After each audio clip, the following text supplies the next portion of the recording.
Welcome back to Aggressively Average, where wearing both a shirt and a hoodie would be considered excessive. Today I've had to deal with some really weird scheduling issues, so naturally I'm going to talk about scheduling. Now my job as the guy who basically photoshops video is pretty time consuming. It's not 9 to 5 since I'm a freelancer, but it still takes up a hefty chunk of my day, especially if I have skill intensive projects going on. Now today I woke up an hour later than usual because there was a kitten asleep on my chest. I am freakishly allergic to cats, so if I'm sniffing a lot during this video, you know why. I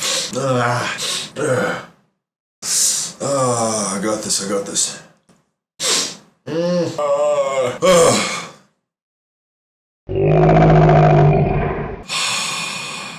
do this. So because I was essentially an hour behind, it took me that much longer to, finish my coffee and check all my Facebook views and make sure I update my Twitter, etc, etc. The fact that I'm recording this now indicates that I've finished my contractual work for the day, but once I'm done shooting and editing this, I have a blog post to write, I have to work on this week's comic, and I still have to apply for other contracts because if I don't get more of those, I don't eat. So in the last week, since setting up all of these projects, I've had to learn on the job what it is to really schedule your time. And you'd think that there'd be some kind of hard and fast rules, some sort of selection of tips that might help you schedule your time better. And there might be one for people with a certain kind of mindset, but I'm not the type to schedule my time. Ever. I'm really bad at scheduling. The only thing I know about it is that I need to get in and out of the gym before close of business because that's when everybody flocks. And as anybody who's ever been in a really busy free weight section can attest, it's not a lot of fun. Scheduling, I think, works very differently for different types of people. Some people like to have a timetable broken down in terms of, hour-long blocks or 30-minute blocks, and in this time frame you have to be doing this thing, etc, etc, etc.